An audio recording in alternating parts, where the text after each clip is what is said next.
It is now 5:30. I'm going to call this meeting to order. This is the Ways and Means Committee meeting of the Greenfield City Council. It is September 13th, 2021. It is 5:30. The meeting is called to order. Before we begin, I'd like to issue the following statement. This meeting is being recorded by the Ways and Means Committee.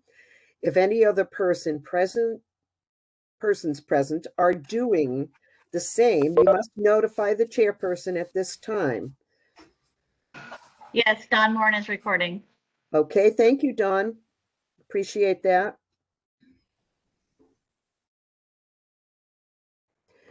Before we go further, I'd also like to mention that there is a footnote to this. All the items that are listed on our agenda may not be considered or discussed at this meeting and may be addressed at future meetings. Just so everybody knows, there are a number of agenda items. It depends on how quickly we finish our business. What is not discussed this evening will automatically be moved to our next agenda for next month. Councillor Bottomley, could you do a roll call for us, please? Yes. Start with Councillor Forgy. Yes, here. Councillor Jarvis. Here. Councillor DeSorger. Here. Councillor Mayo. Here. And I'm Councillor Bottomley, present. Thank you so much. We have a full house tonight. That's great. Anybody who's here to speak during public comment, would you please put your name and your address into the chat box? Anybody, again, this is new.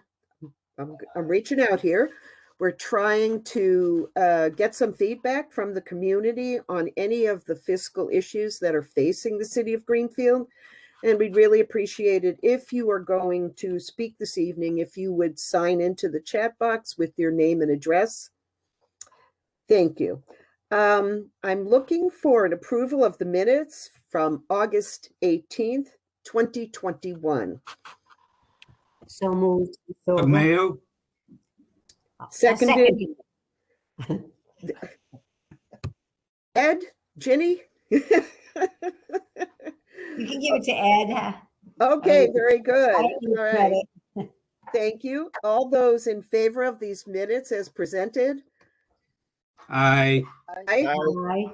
Okay, that's unanimous.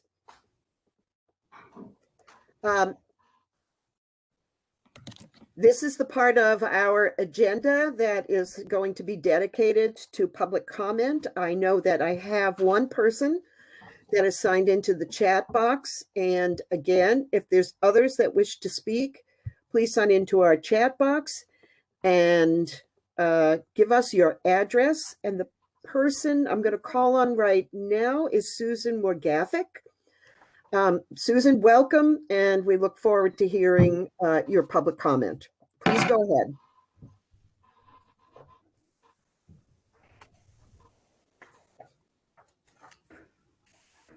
Oh, Susan, I think you're muted.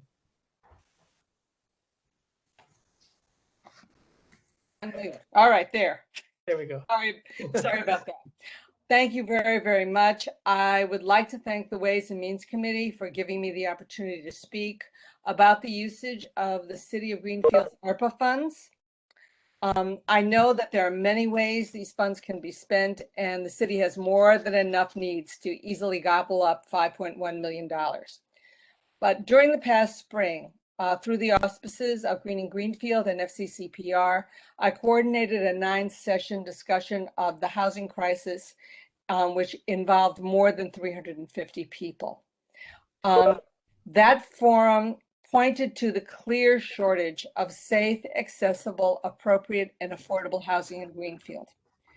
And I know there are some who believe that there's enough affordable housing in our community, but until every resident of the town has safe, accessible, appropriate, and affordable housing, I don't think we can accept that assumption.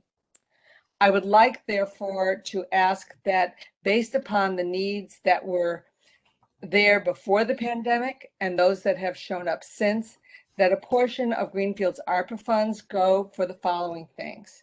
to assist present residents in maintaining housing that is in financial jeopardy caused by loss of employment due to the pandemic, and this would include both mortgage payments and rent. Assist small landlords in need of support of fixing up their properties to meet public health standards. And I would suggest using the formula and procedures that have been used for CDBG funding for similar repairs. And to also provide some funds for the building of new housing, which would be accessible and affordable. Thank you very much for considering my comments. I appreciate it. Thank you. Thank you, Susan, very much for taking the time to be with us this evening. Okay, I'm still not seeing any more people in the chat room that wish to speak. Any members of the public out there, now is your time to do so. Jean Canteen is here, but I'm on the agenda. Hi, Jean. Thank you for joining us. And yes, you're a little further along. So Yeah, I know. I just, since I couldn't get in visually, I wanted you to know I was here. Just let me know when you are ready for me. okay, very good. Thank you very much. If there is no one else that desires to speak this evening, I'm going to move along from public comment. We have a motion. Let's just see here. I have to pull this up. Please bear with me. Okay. We have a motion that needs to be considered tonight. That's our first order of business. So I will read the motion. It's a financial order, fiscal year 22-009.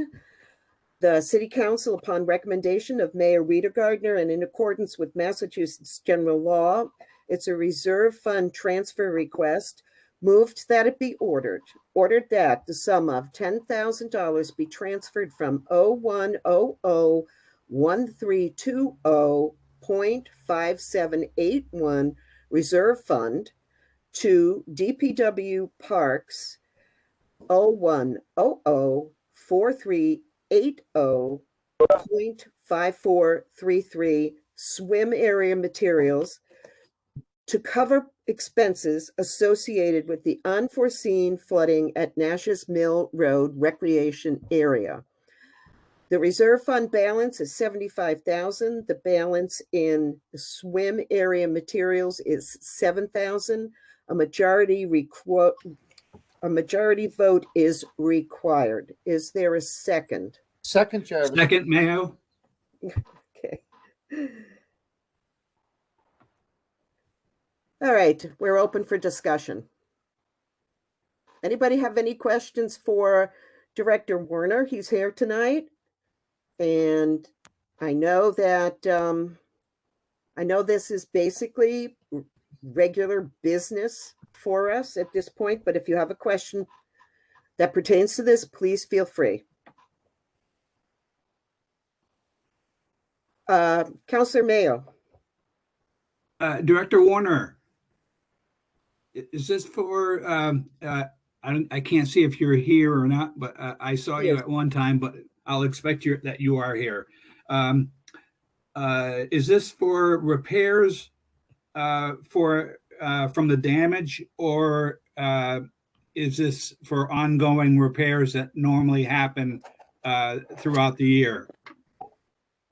So this is to cover early on. We flooded around July 13th, I believe it was. So the current account balance, well, the current appropriated account number is $7,000. That's what we start with every year for the swimming area. We're right now, we got a balance of 1,700 and we haven't completed all the repairs that need to be done, which would probably happen in the spring. So this is above and beyond what I'm budgeted for to get Christy up and running at the swim area in the spring. The 7,000 is usually general maintenance. This quote I put together real early on, but I think we're going to be pretty close to the target of other repairs we found that need to be done once the floodwaters receded. So again, we're around 5,300 out of the 7,000 right now, just cleaning up after that one flood event. Okay, all right. Thank you very much. Are there any more questions that that need to be asked? And anybody have any interest in going forward? I can't see everybody, so Okay, so if- I'm you didn't see my hand up. I'm just gonna speak, Counselor Forgy, if you'd like. oh, that's perfect. Thank you, Okay. Councilor DeSorger. All right. So, so this is coming out of transfer from reserve fund. What's the balance in the fund? I think that is, hang on. 75,000, was it, Councilor Ford? Yes, I'm sorry, I had to sneeze. I'm sorry. Okay, 75,000 is the balance in the reserve fund? Okay, I think I We saw are that. go ahead. I'm sorry, go ahead. And we're transferring 10 of it out. And Director Gilman is on this, I saw. How much do we generally put into that reserve fund on an annual basis, or was that left, Director Gilman? We haven't touched it. We haven't touched it in a few years. We did put 75,000. This is part of the regular general fund operating budget that you vote each year. There is a reserve fund where departments can come to city council for a transfer throughout the year for unanticipated items is basically the quantifier. And it sounds like it's a darn good thing that we had it this year, Director Gilman. That's great. Yeah, because believe it or not, I did try the insurance at every angle and we got denied. And it's in a floodplain. So it's not going to cover it. So right. And I had printed this out. The last thing that we had on that, this was from what you sent us on the 17th. It was 100,000 and we did a transfer out of 25,000. I actually forget what that was for. So I see that at 75,000, but thank you very much. Is there any more discussions? I'm in favor. Okay, so we will now vote. All in favor, indicate aye. Aye. Any opposed? Any abstentions? The motion carries. Thank you. You're very You're welcome. entirely welcome. Thank you, Director Warner. All right, we're moving on to this very long list of items.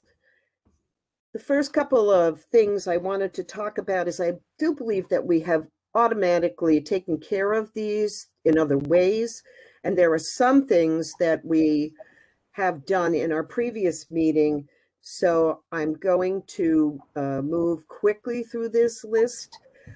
Before I start, however, I noticed that we have a number of people that are here this evening. So I would like to hear the presentations, if it's okay with the rest of the committee, to go out of order so we can give our guest speakers this evening the opportunity to sign off quickly after their presentation and after our discussion. If that's okay, Councilor DeSorger? You're muted. I'm sorry.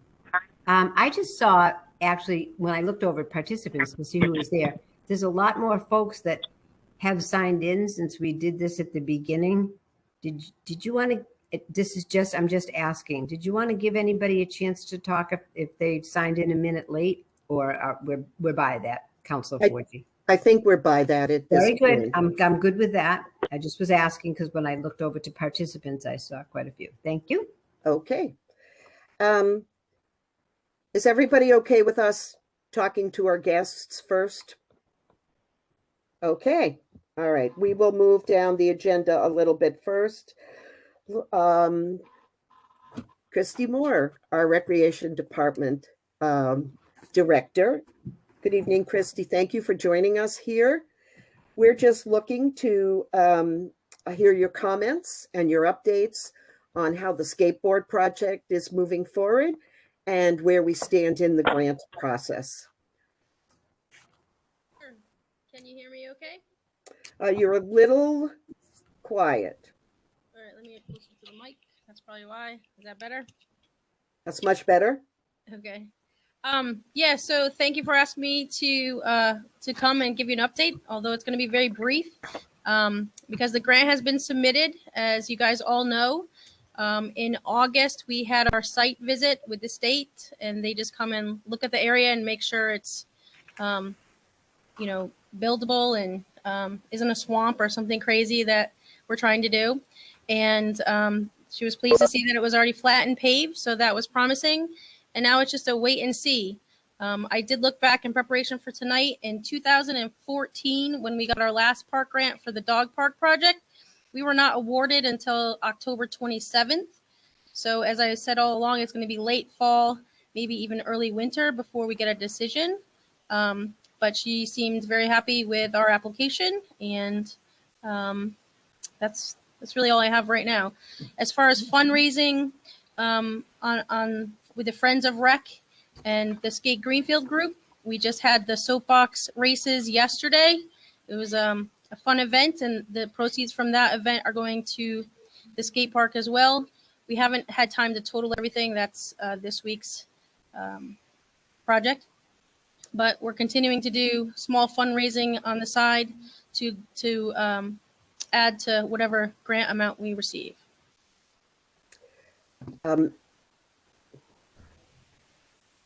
Councilor Mayo, you have a question? Go ahead. How much is the Director Moore? How much is the grant for? The maximum that we can receive is $400,000. Okay. And the I'm happy minimum? they don't really give a minimum. Okay. But 400,000 is a pretty healthy chunk. Correct. And I'm happy to say that when we applied last time, that's what we got. So I'm hoping my track record is going to be 2 for 2 here. Very good. Director Moore, can you tell us how much the fundraising has given us so far? We have a little over 29,000 that we have fundraised. But again, that does not include yesterday's event. Excellent. Thank you. Yep. Does anybody else have any more questions for Director Moore?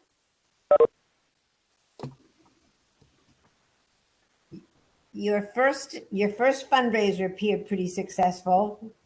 Director Yes. Moore, yes? Yeah. You mean the one at Hawks and Reed? Yeah, Yes. we did. We brought in, I think it was $3,700 at that event. And I know that Ben is excited to do something again later in the fall. Obviously, it's all dependent on what's shaken out here with our COVID numbers, if it can be an inside or outside event. Very good. Okay, if everybody has asked all their questions and have no more comments for Director Moore, we'll say good evening and thank you for joining us this evening and giving us an update.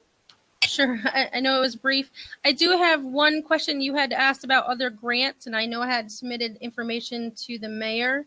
Mm-hmm. Was there anything else you needed to ask about that, or is she presenting that later? Other grants. No, I think you've covered your grant, so that will not be touched upon in our reports moving forward. Okay. Perfect. I just didn't want to leave and then you need me again. All right. Thank you. Thank you. Take care now. All right.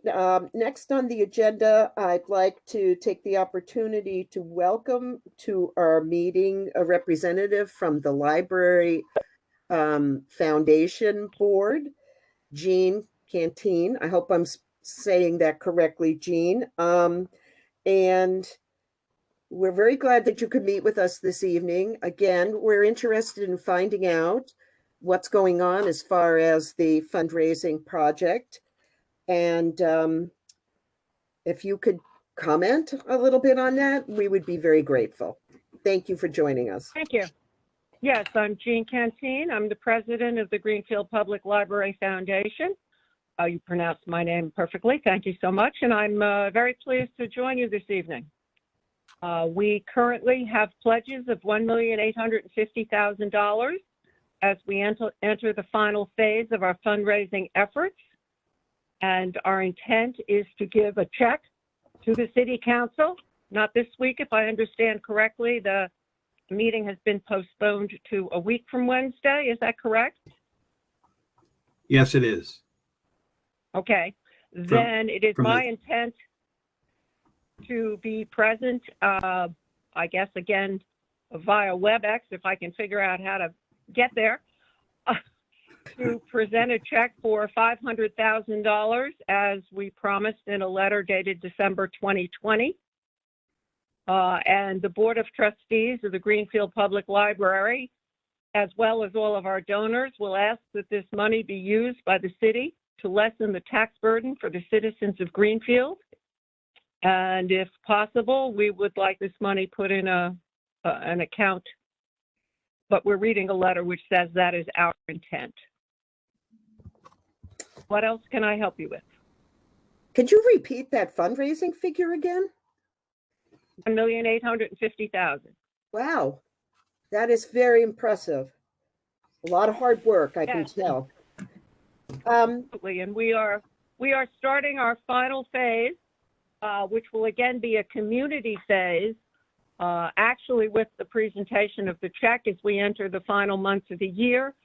It is our expectation to finish the fundraising with a telethon, perhaps in the first week of November. The date hasn't been determined yet, but we will have a public telethon.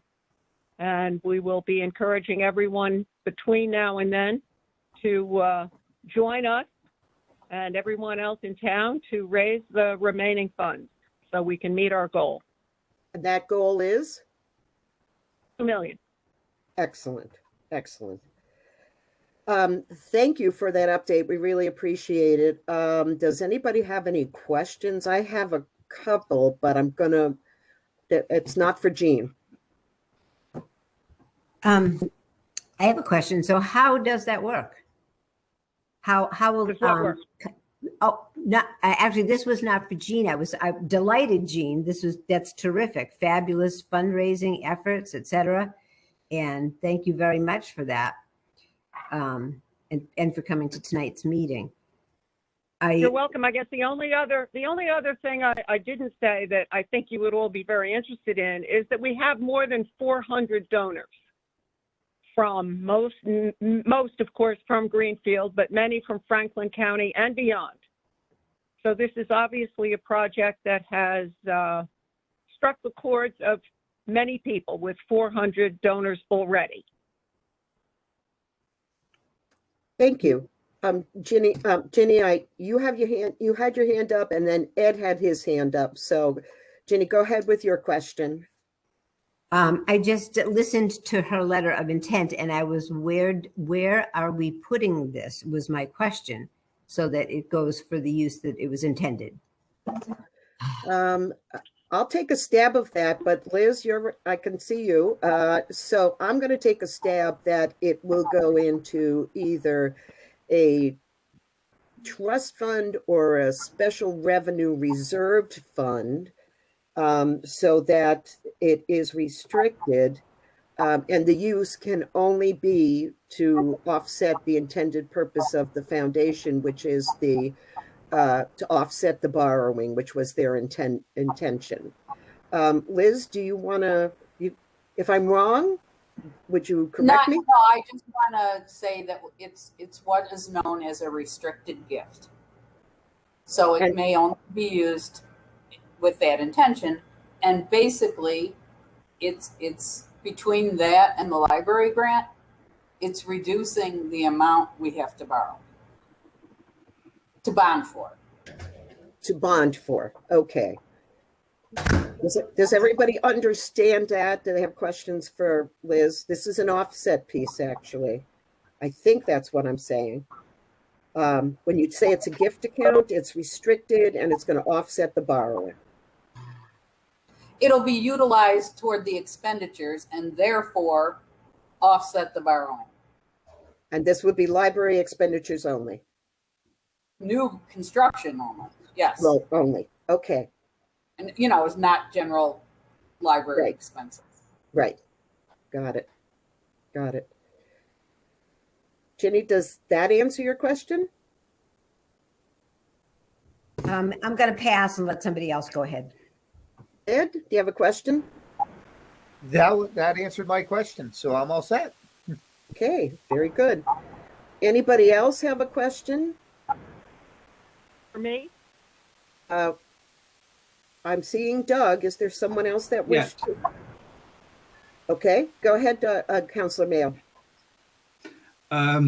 When we first started talking about this fund, or sorry, I just lost my earpiece here. We were told that the fundraising would be for like extra stuff like furniture and maybe rugs or maybe computer stuff, stuff that the money for the library itself, the grant money wouldn't cover. It was this is the first time that I heard that it was going to be used for construction, actual construction of or part of the construction of the library. Did that change? Or obviously that must have changed at some point, because this is the first time I heard that part of the public fundraising was going to be used towards construction. Okay, so Mayo, going. I'll Yeah. take a stab at that, and if you'd like. And that's Jean? Okay, go right ahead, please. Things, of course, are somewhat fluid as we've been through this, 5 years already, Councilor Mayo? And one of the really wonderful things that's happened along the way is that our project manager has done such a good job of coming in with a bid that includes a lot of the things. We thought originally that there would be much building, and construction does not exclude everything that goes in the library. We're really talking about the $20 million that the city needed to bond for. And we have agreed that we would reduce the city total payment. Now, whether it goes to furniture or whatever isn't up to us.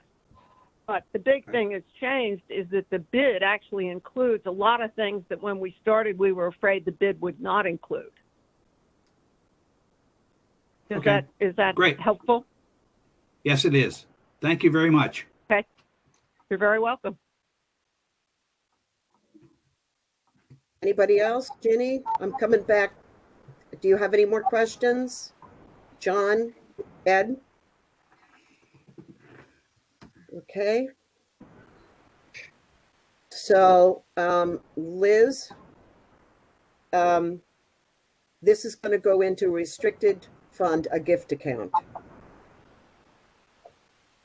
Restricted gift between that and the library grant. It goes toward the expenditures of the library, which means when we first voted the library, we weren't including this gift amount. So it will mean that less bonding needs to occur. Okay. Okay.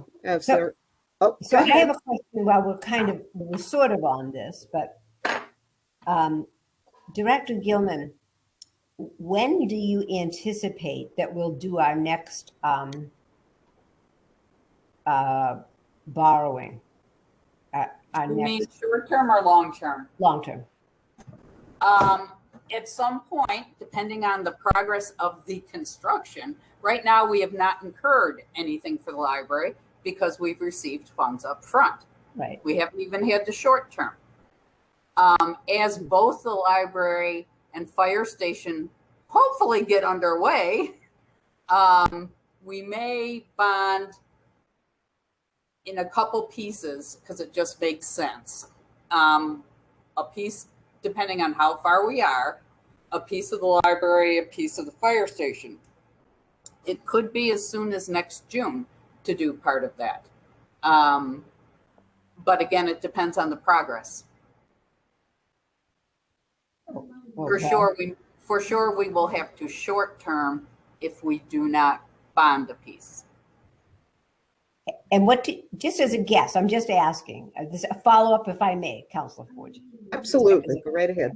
So just as a guess, what figure do you think? I know we have a couple of projects going on, because you said we'll probably have to do 2 long-term bondings.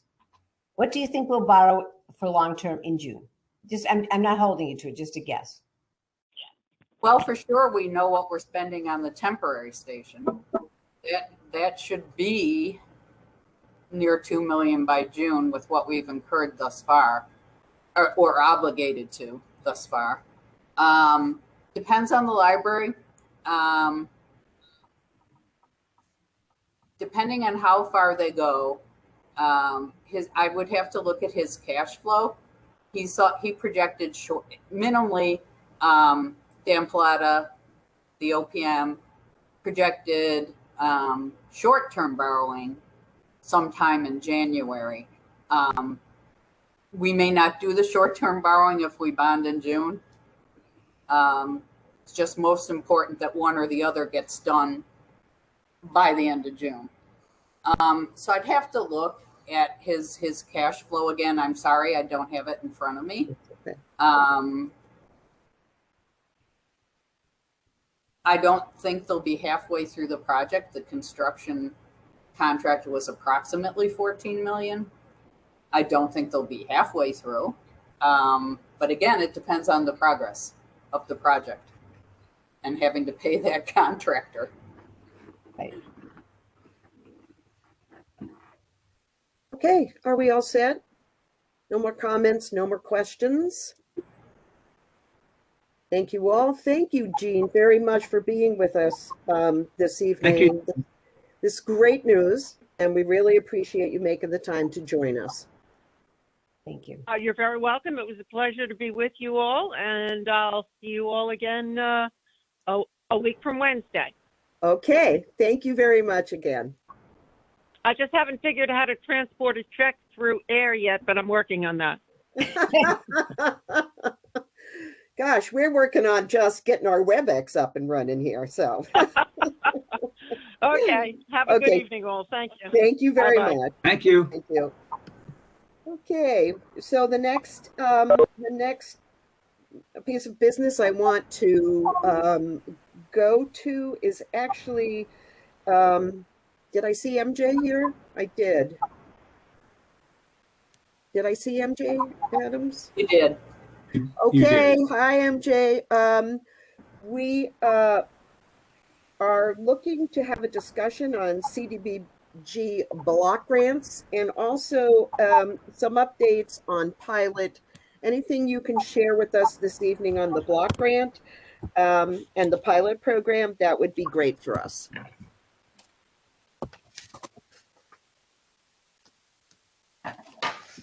Everybody received, well, I'm going to ask Ways and Means.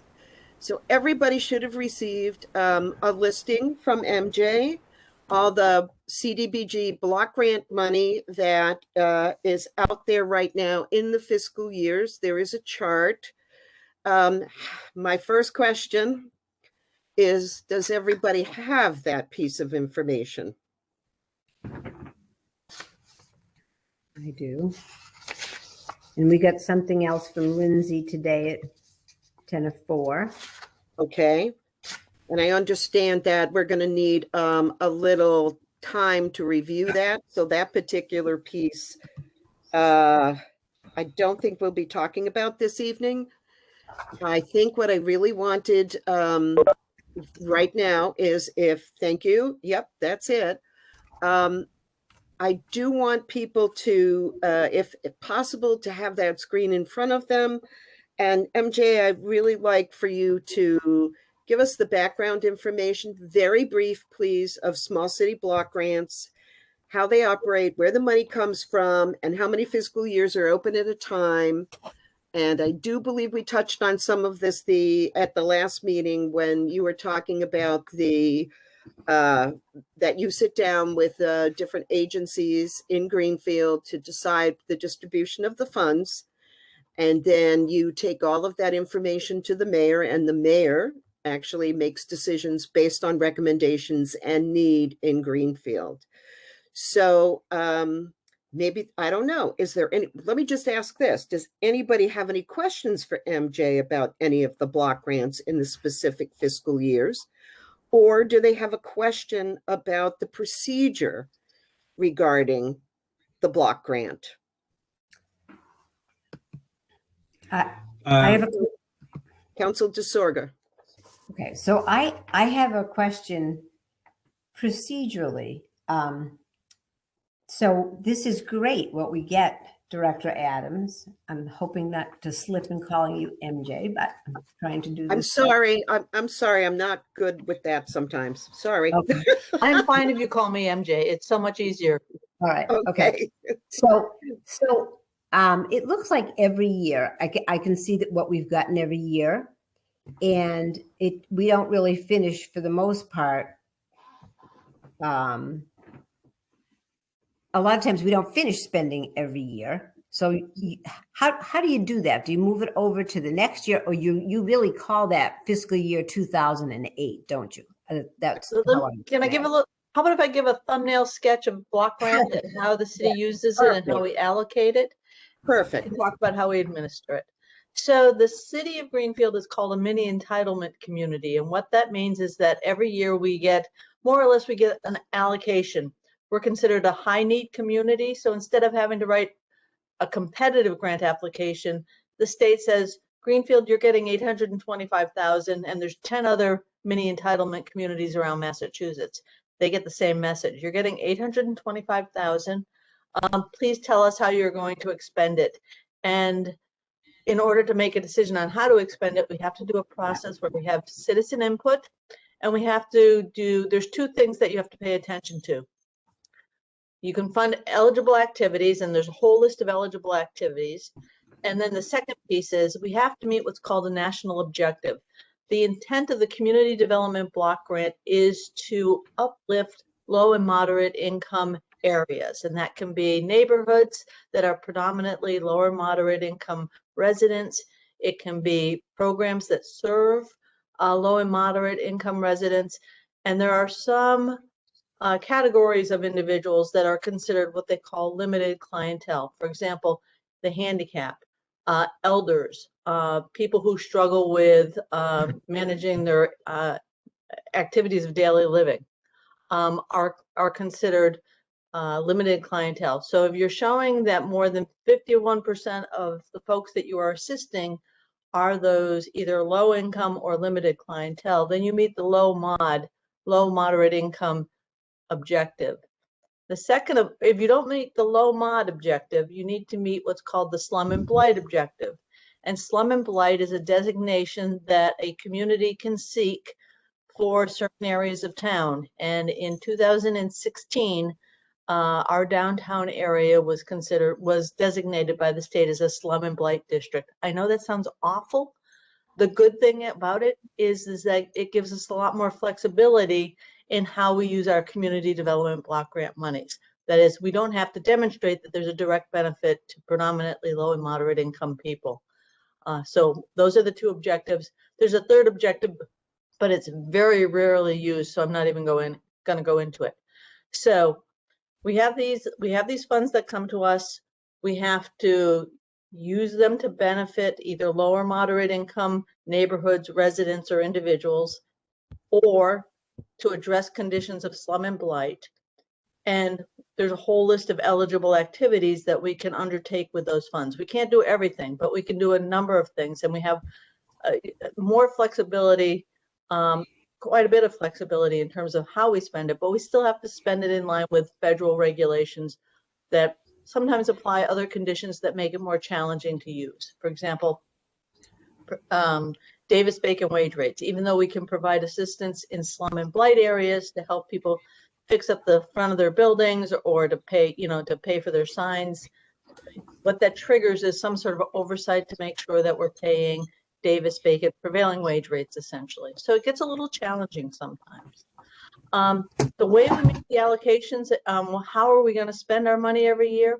is that we have a process where we have public hearings on a regular basis to talk about what we've been doing with our community development block grant funds and what we're thinking about doing with our community development block grant funds. We take that citizens' input, we put it together, and we make a recommendation up to the mayor's office is the office that gets to make the final decision about what's actually going to be allocated. You'll take a look at the information that we had in terms of how we spent the money over the last since 2008.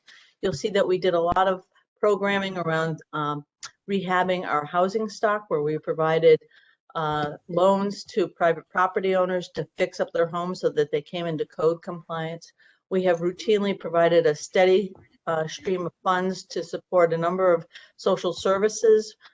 Food pantry is probably the most consistent one over the years that we've continued to support. That's a pretty critical element of the food bank and the food pantry, the Center for Self-Reliance being able to be as effective as it has been. A couple of years ago, we started working more closely with the Department of Public Works and the mayor around the issues around infrastructure, particularly in the neighborhood just north of town, where we have some serious infiltration issues. And because that neighborhood is predominantly low and moderate income people, it is eligible for us to use the funds to do infrastructure. So that's been a major focus of ours for the last couple of years, where we rebuilt some underground utilities around School Street and Davis Street. And then we've continued to do that work, the infrastructure under West Street that connects down to a big pipe. Marlo, correct me if I use the wrong words, to help the city overcome and to respond to the consent decree that we're under around inflow and infiltration. With the last couple of years, we've done some funding for signs and facades. You saw us peel the metal front off of the Rooney building with Rachel Katz to see what was under there. We've done bakers. We've done we did a handicap accessibility lift with the Garden Cinema. So the number of things that we've been able to invest in the downtown on.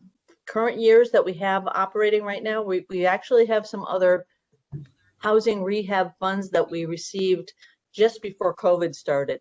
And that's called Gateway Cities money. And that's to help properties that are 2 to 4 family units. They're not for single family homes, they're for multifamily properties.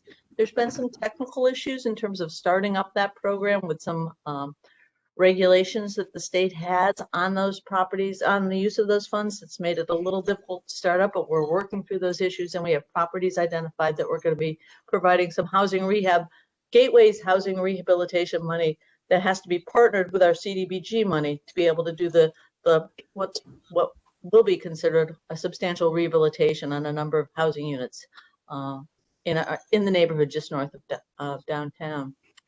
The other funds that we will be using this next year is you know that we've been talking about the downtown. We started an effort to do an update of our downtown revitalization plan. We have funding in the fiscal year 20 grant to be able to do that. We held up starting it up because we were waiting for some other reports from our consultants who were doing a business analysis of our downtown, and then we were able to tap into the local rapid recovery program this past year. And that has provided a lot of legwork and has set us up well to be able to take all that information together and then to flush it out and to know that we're going to be able to do a downtown revitalization plan update that has a new library at one end, a new fire station at the other, hopefully a skate park, and see what our downtown will look like in about 5 to 7 years.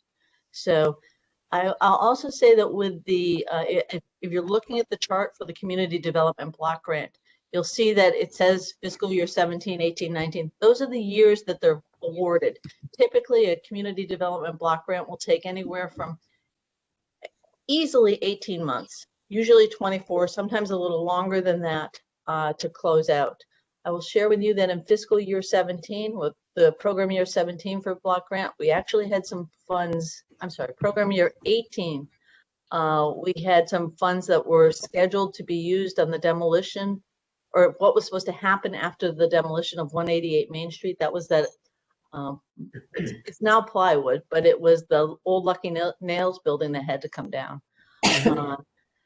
That project got a little complicated because some anticipated funding from the Department of Transportation to do the demolition got stalled. So but the building did end up getting taken down. We had hoped to be able to put a pocket park in its place, but we weren't able to accomplish that. And I'll also say that in program year 17, one of the things that started to happen is in working with the DPW at that time, there's a sense that we could get more bang for our CDBG buck if we used labor from our Department of Public Works and used the block grant funds to buy the materials for construction. So we actually, instead of doing 2 infrastructure projects, ended up doing about 5. And that ended up being quite complicated. But all in all, I feel like the city was able to accomplish a lot of small projects that they wouldn't have gotten done otherwise. And that include the Deer Street project, Deerfield Street. I think that was a water main and a sidewalk and a retaining wall. And there were some curb cuts that we were able to do. We were able to replace a problem part of the sidewalk in front of Bank Row in front of the First National Bank building. So, but the wonderful thing about block grant is that it's a pretty flexible funding source. I also want to point out, and I just want to make sure everyone's aware of this, is that some of the funding that we're now eligible for that's coming out through ARPA, largely through the Economic Development Administration, which means not the city's allocation of ARPA money, but some other funding, requires a local match. And while typically you can't use federal money to match federal money, since our block grant money comes through the state, it loses that federal identity. So we can actually use the CDBG funds that we have as our local match to this EDA funds if we were to pursue any of the projects or any funding sources under them. So it's a very flexible. Typically, every year we're doing an application. Applications usually happen in March of every year. This year, because of COVID, it got delayed. We just submitted our fiscal year 21 project, which is largely the West Street project, and then a couple of social services. Jackie Thibodeau. And they, like I said, they run, usually 24 months, but there's a series of things, and you have to finish using the funds before you can close it out. So we're in the process of closing out our 17, 16, 15, and 14 programs, and I'm happy to answer any questions. Oh, the other thing I will say is that we use the Sustainable Greenfield Implementation Committee as our Citizens Advisory Committee, and on a quarterly basis, Lindsay Rowe, my Community Development Administrator, does a report out to the community that's available to anybody who wants to see it. That really briefs everyone on where we are, what's going on with the current block grant programs, and what's on the horizon. So, thank you. That's amazing. Doug, I think Councilor Mayo has a question for you. Hi, MJ. I'll just start with MJ, just so I don't get confused. I have an opportunity. When is the last opportunity for the public to weigh in on where the ARPA funds can be used?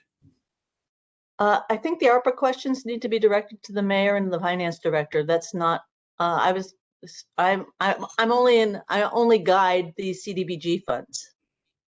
Right, but is there? Do you know of a deadline? I would redirect that question over to the finance director and the mayor. Okay, yes, I think that's where Liz, it belongs. Liz, how about if I may, Liz, do you know what the deadline is? You're muted.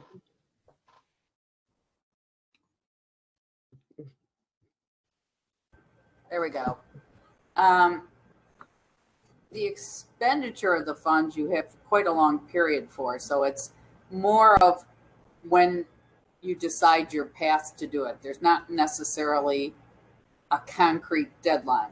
First of all, we received half We won't receive the other half until August of next year. However, the plans may incorporate that second half. So it really is up to the mayor of when she decides that, yeah, this is the plan I'm going with. Okay. You know, after mulling over all the requests. I was just wondering when the public gets the opportunity, when that ends, and then the mayor makes her decision as to what projects she's going to go forward with. Again, I'm going to leave that to the mayor because Okay. she's still weighing what Okay. she would like to do. Okay. All right. Thank you. Yeah. I think we're in process at this point. So Right. that's why there's a public comment piece on our agenda so people can speak to it if they want to. Director Adams, I have a couple of questions for you, if I may. So you just said that the block grant years of 14, 15, 16, and 17 are all going to be retired or closed at this point. Is there any estimate as to the amounts that will be closing out at that time? The closeout is just a simple process of putting the grant to bed, paperwork wise. Okay. And part of the challenge we've had in terms of getting to that point with the existing block grants, there were a couple things. First of all, when we transitioned from our old software system to our new Munis system, the alignment on double checking the funds was a little glitchy, so we needed to work that out, and we've done that. The other thing I'll share with you is that we had a project back in 2015 where we had hoped to create several affordable homes down on Deerfield Street. For a variety of reasons, only one of the affordable units ended up being affordable. So we had to work with the developer. It didn't meet a national objective of meeting more than 51% low mod. So the developer actually had to pay back the money to us, the block grant money that we had expended, and we needed to send that back to HUD actually, which we have done, because that project did not meet a national objective. So that held up fiscal year 15's closeout, but we're on track to finish up the paperwork and get that done as soon as possible. Okay. Thank you. Will all of those years close in a zero position? Yes. Okay. Yes. Thank you. Thank you. Who else has a question? Anybody? I do. Okay, Councilor DeSorga. I have a few, unfortunately or fortunately. So did the Wells Street expansion of the shelter beds, did that come from CDBG funding? We used a little CDBG funds to cover some very minor construction cost around the detail of it. I think we did a little repair work on the fire suppression system, and there might have been a little electrical or bathroom work that was done in that very critical time in April and May and June of 2020. It was less than 20,000. It was just so we could get to the point where we could, on a temporary basis, use the second floor of Wells Street for the decongregated shelter. Okay. Follow-ups. I have a few follow-ups. Yes, please go ahead. Thank you. So, so I'm was looking at this chart, and it starts with 2008, and it looks like the total and I'm sure that this is different today than when we got it. But at that time, when we got it a month ago, it looked like between 2008 and 2017, there was 1,268,557 that was not expended. And you said we were going to start closing out, sounded like 14 through 17. So my question is, are the funds from 2008, 9, 10, 11, 12, and 13 expended? Yes, they are. It's fully closed out. Those years are fully closed out. So they're at zero. Yes. I'm asking a few because when the auditors came, they told us the one thing that okay, all right, I'll be silent then. Do you want me to be? No, That's no, No. no, no. No, I'm happy to Sarah, hear the that was- question. No, I don't know who. Go ahead, but that's not what the auditors were talking about. Jenny, do you want to proceed? I'm not clear on the question. Yes, okay, the auditors, I thought that the auditors said what I heard, and I can't be listened to the recording right now, but that we needed to make sure that we watched carefully over the CDBG, that we were just watching over the funding of that. I can see what a great job that you did on this chart. So that's why I was just going to say that I had several questions. Maybe I misheard them, but it was one suggestion I thought that they had was that we, just take a hold of that, and that seemed to be the focus of that. So I had just more questions. So and Director Gilman, by all means, if I'm wrong, when I'm finished, by all means, just tell me that what I said misspoke. But so we're zeroed out up till 13, and then so we have 14. It looks like probably about 400,000, 400, maybe $500,000 left from. No, we have fully expended all the grant funds through 2017. Okay, so all right, so I'm not going to even go there then. So they're totally zeroed out. Okay. Yes, all the full amount of the grant funds for those years have been fully expended. Yes. Okay.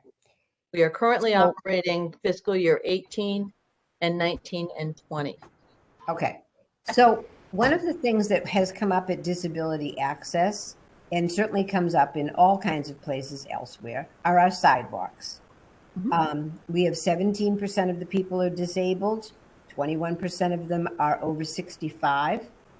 And I see sidewalks that were done a couple of years. We spend forever talking about sidewalks at Disability Access.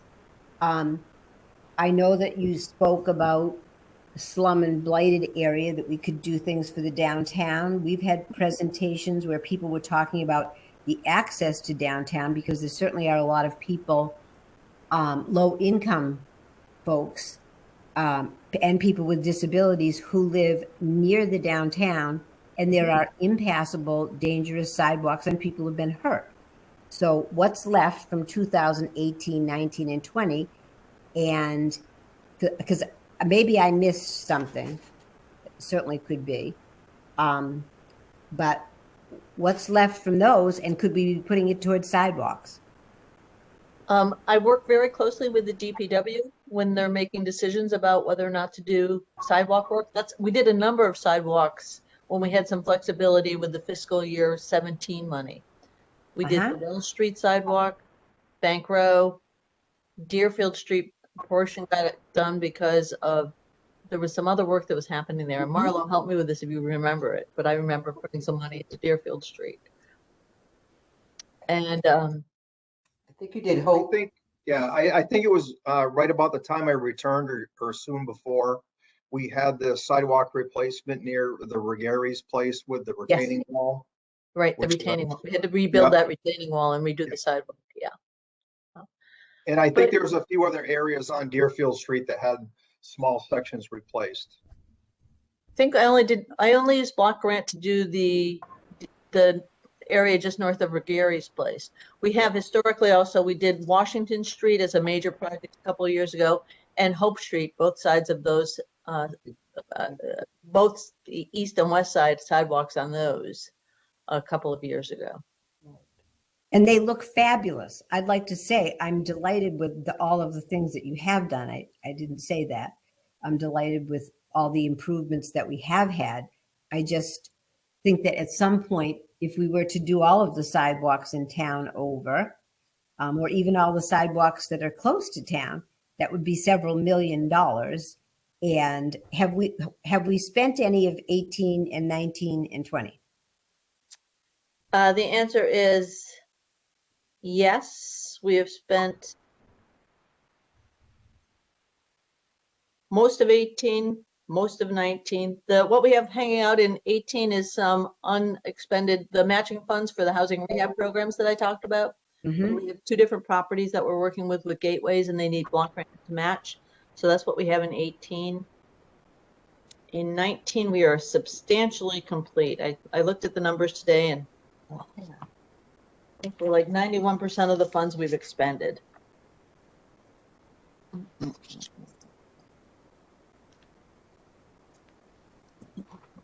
One moment. And with 20, we are doing, that's the West Street project. So we have pretty substantially,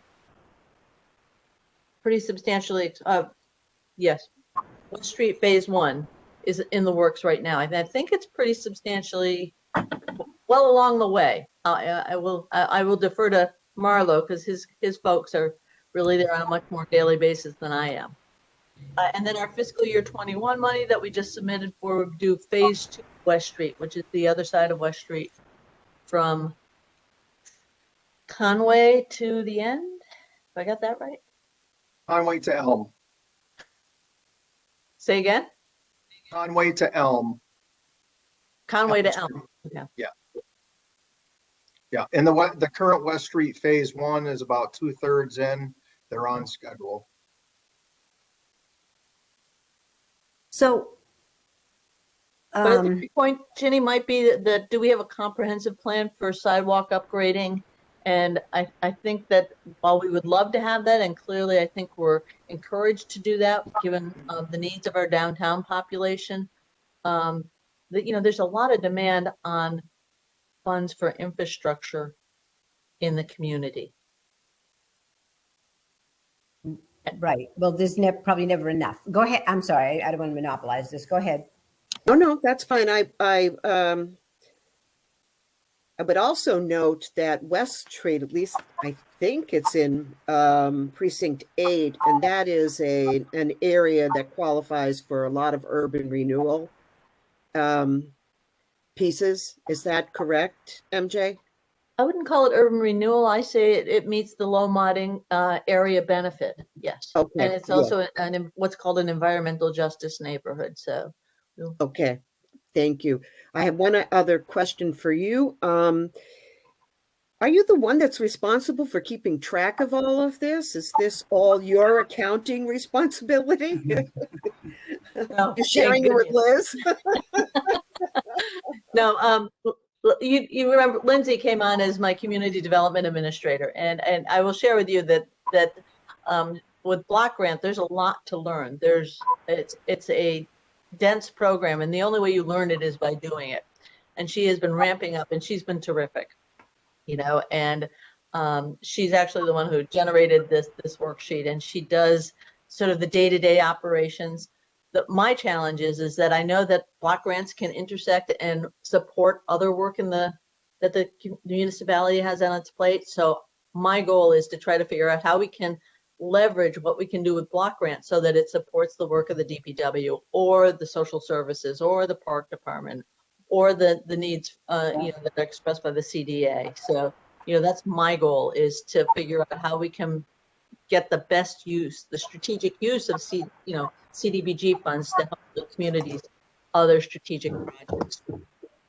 So just to clarify something that Doug mentioned, Councillor Mayo mentioned, you were explaining the starting up of this process where you get the money. I know you publish that it's available, and you seek input from the community.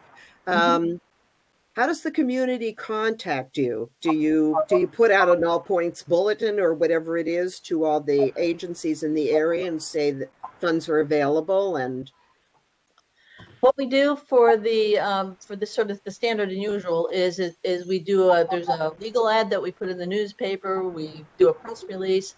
It's always on a quarterly basis. We're on the Sustainable Greenfield Implementation Committee's agenda as a standing report, and they're the community. We use them as our community development advisory board.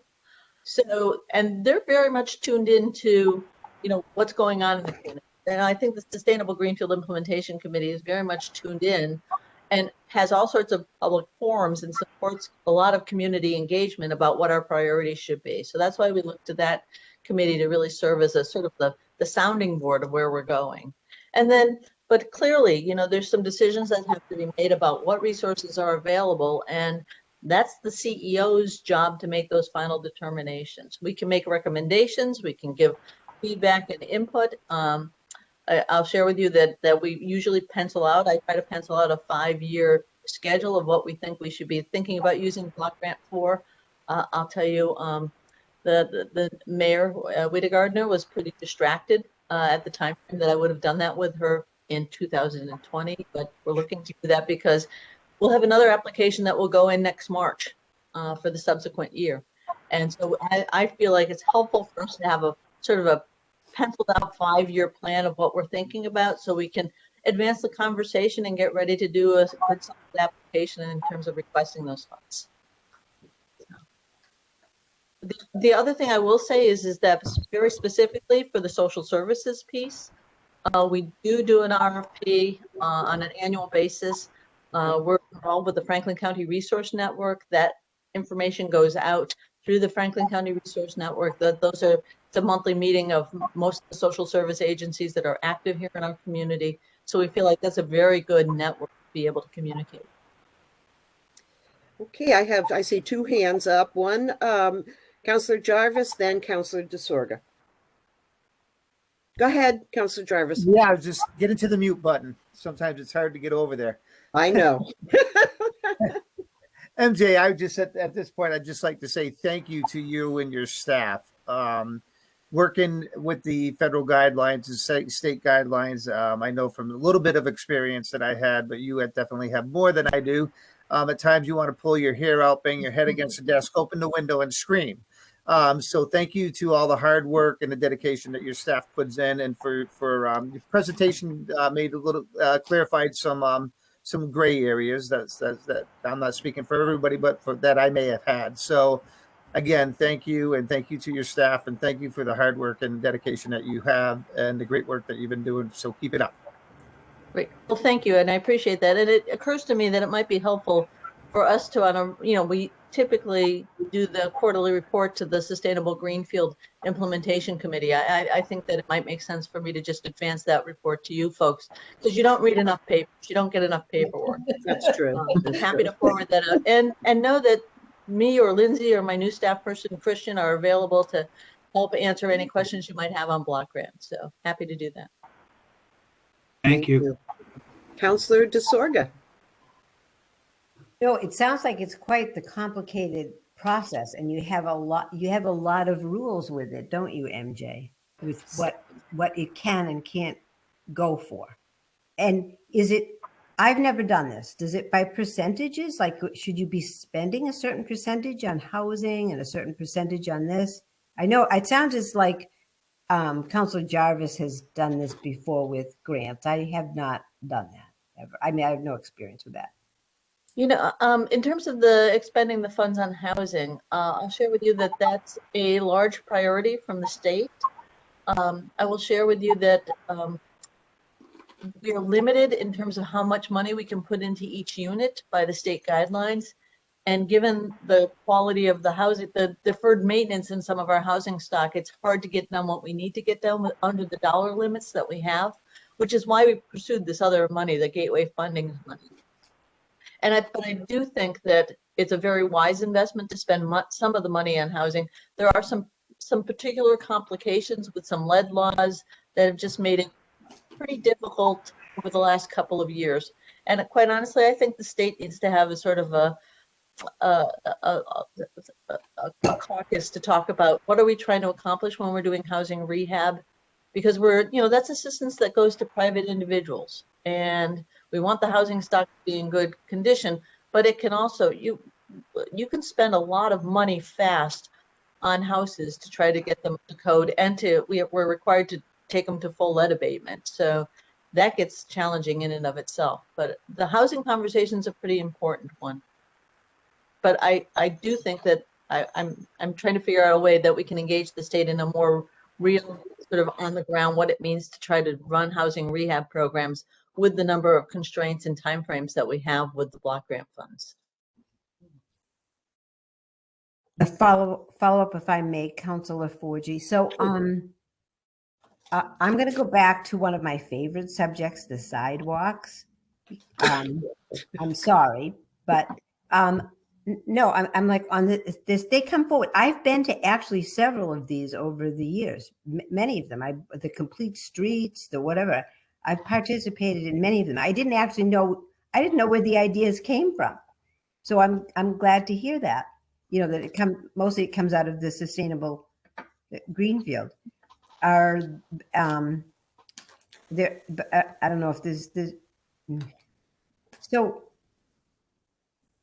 so you kind of decide from that group what you're going to push for, right? Is that sort of the gist of it? There's quite honestly, there's some clear conversation that happens among the senior leadership in town about what we can use block grant for and how we can use it to sort of advance the things that are critical projects. But we do want the community to weigh in and have comments and offer their feedback on what we should be spending our block grant money on. And we certainly do take that, and it's included in our considerations and deliberations about what we're actually going to seek funding for. Okay. And I was just making sure that there are people on that committee that aren't able-bodied. That's a question. I'm not doing your question. Sustainable greenfield that, you know, with the ideas. Well, anyone's welcome to come in to talk about any specific issue that they have in terms of how we might be using block grant. So, okay. All right. And Lindsay serves as our ADA coordinator. Okay. So, you know, if the feeling is that there needs to be more advocacy to support ADA issues in that context, please feel free to speak up. All right. Well, that was my little plug for that. That was my speaking up. Okay. So I'm good. And so the other thing, but before you end, I think I guess I must have gotten some of this wrong on the accounting part of the CDBG, and I'm going to maybe go to Director Gilman on that and say, what did I miss something on that? What the auditor told us we were supposed to do? I think maybe I did, and I'm happy to learn. So you've seen the huge numbers of the grant awards, okay?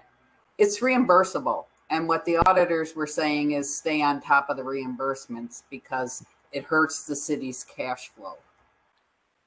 That's what the discussion was with the auditor. Mm-hmm.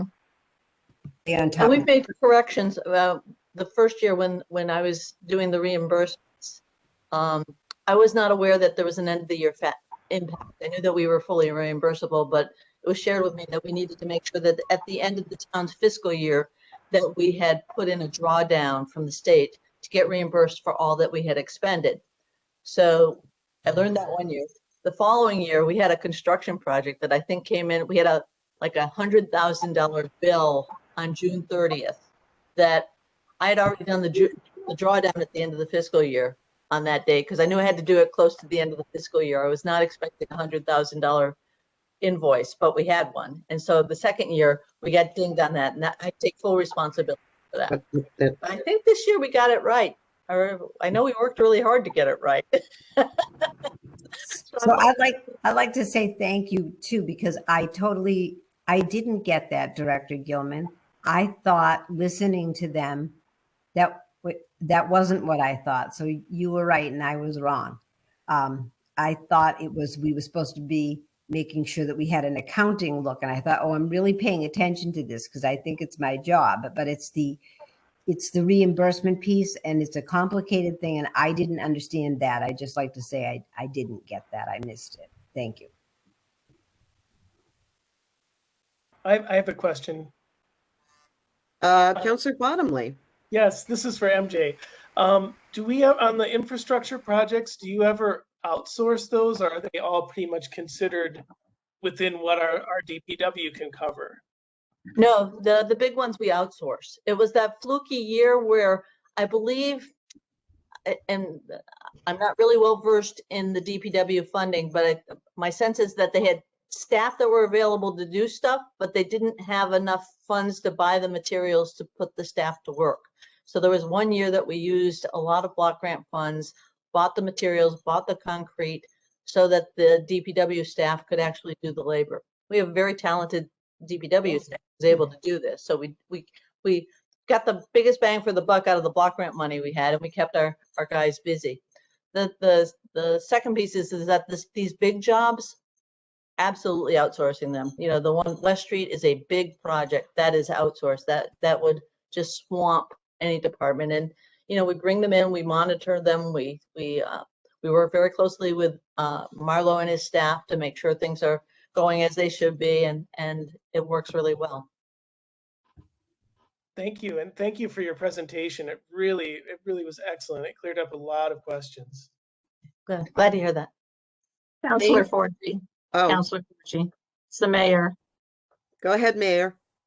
If I may comment on a couple of things, particularly the question about public input on CDBG, and I think that MJ may have covered it, but I wanted to reiterate again that part of the process is there is and always will be, because it is required, a public hearing.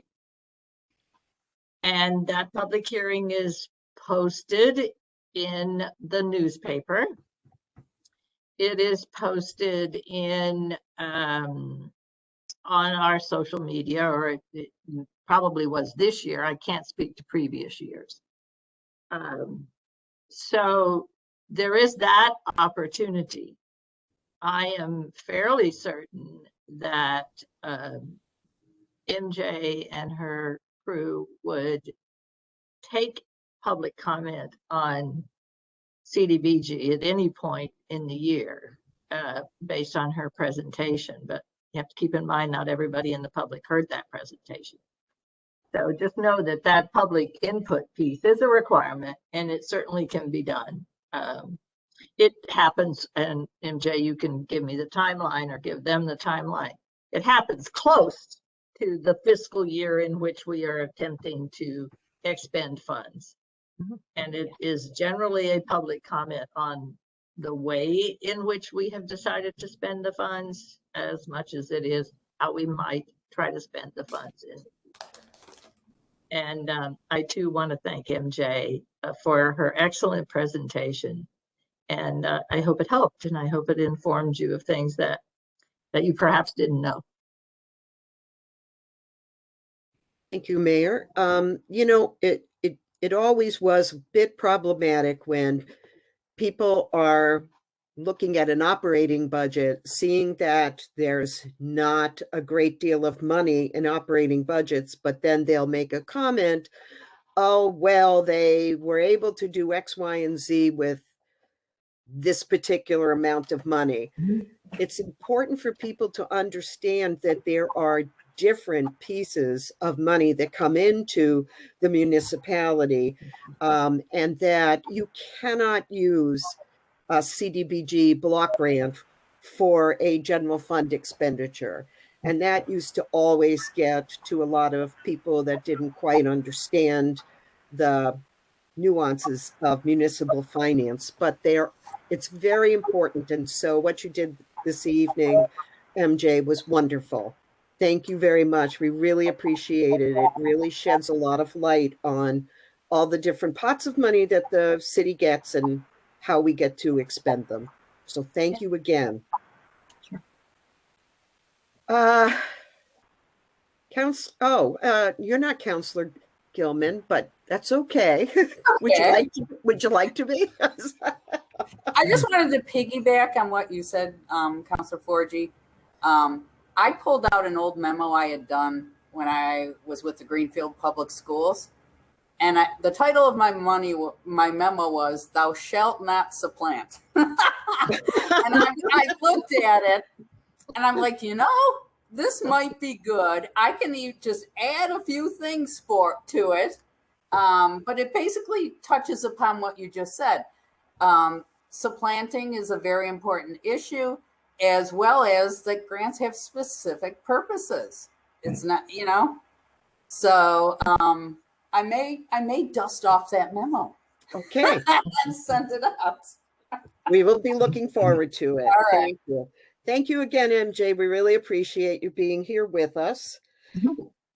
If everybody would just bear with me for 1 second, I need to get my bearings as to where I am at this point. I think I saw another question though. Oh, Yeah. okay, I'm sorry. Is Councilor there- Mayo. Oh, Councilor I'm Mayo. sorry, Councilor Mayo. Thank you. Go right ahead. Yes, this is to the mayor. I understand, and I want to thank MJ for her presentation on the grants. But there's been a lot of talk about the ARPA funds that are going to be coming in both this year and next year, and I want to find out that if when the deadline is for public comment for projects is going to end, and when you're going to start making decisions on what those funds are going to be used for, because I know I'm hearing almost daily suggestions about what can be used for good suggestions about what could be used, the ARPA funds can be used for. And because they are so open-ended, there's a lot of things that we could use that are clearly needed and have been outlined for the last couple of years and would be very helpful. Not everybody has spoken about those ideas, and because they don't know if there's still time to reach you, because you're the one that's going to be making the decision, to let you know about what their suggestion is.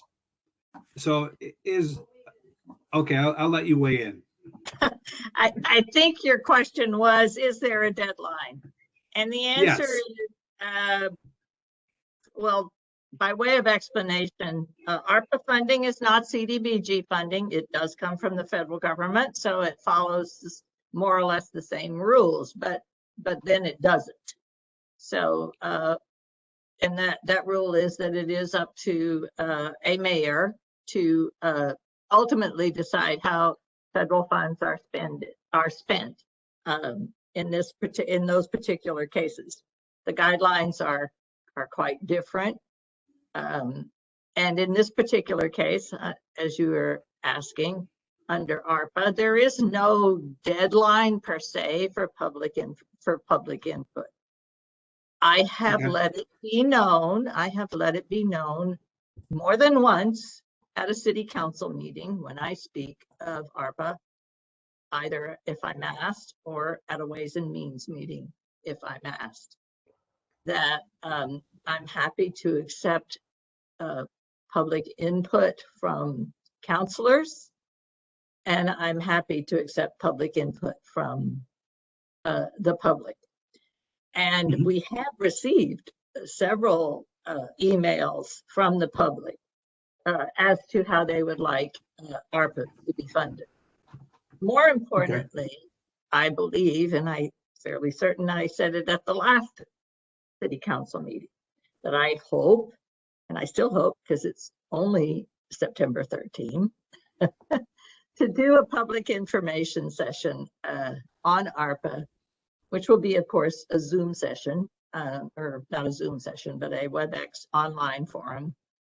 Someday maybe Zoom, I hope, but right now it's WebEx. And as I continue to plan for and will announce at some point in the very near future that public information session. And that would be, as far as I'm concerned, a very good opportune time for those people and counselors who want to weigh in, because I will explain how those funds can be expended, because as I said, you're correct. In some ways they're broad, but they still have to fall under the 4 categories, which I'm fairly certain I've also explained.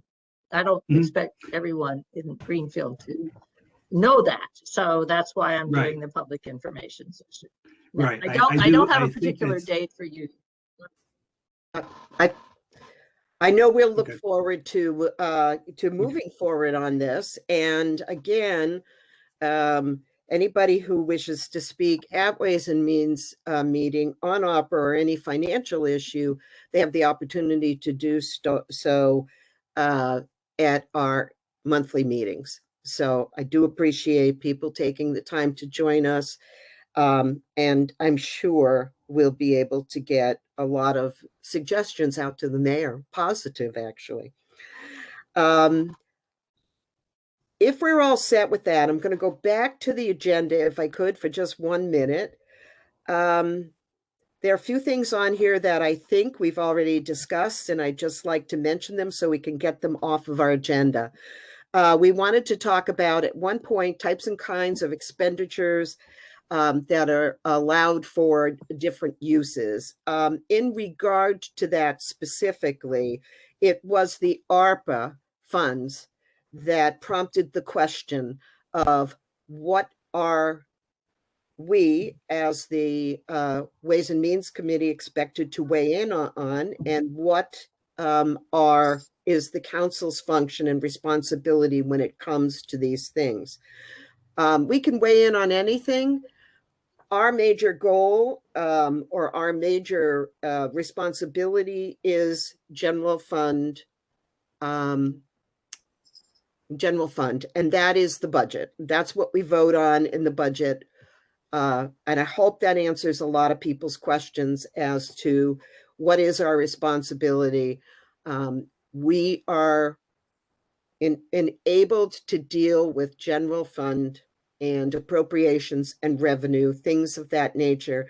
But these smaller funds, these block grant funds and everything else, as you saw tonight in MJ's presentation, it's done in a certain way, and there are certain procedures that have to happen. So I hope that clarifies to everybody duties and responsibilities of Ways and Means and the financial aspect of the council. There was also a piece here that I did want to talk about. It was that I wanted to revisit the COVID-related expenditures and report regarding the revolving fund that was set up in anticipation of COVID receipts.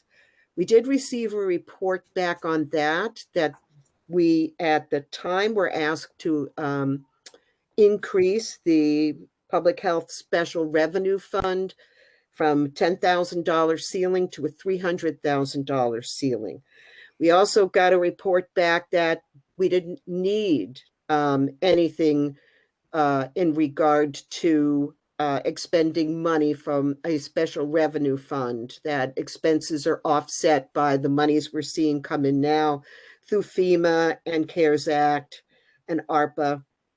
So what I am looking for, what I'd like to do is have the committee discuss at this point whether or not they want to continue having that $300,000 revenue piece as the authorization for that fund, or if they would feel comfortable reducing it to another number. So if there's any comment on that, I would be very willing to hear what people have to say. Councillor Jarvis. Thank you, Chris. Yeah, I would just like to ask, maybe the mayor could answer the question, maybe not, or do we direct the question to the health department? With the uptick of COVID, do we really want to do this and have to revisit it again? Or do we, I see Liz's hand up. She probably has the answer right off the get-go. I just want to cut things down. You already voted in May what the amount will be for this year. This is an annual amount you vote, and it ends June 30th. So you already voted $10,000 for FY22. There's no $300,000 anymore. Okay, got it. There we go. I knew Liz had the answer. Thank you. That's my feeble little mind thinking. There you go. Thinking again. Thank you, Liz. That we can take that off our agenda. I just want to save some time. That's all. Okay.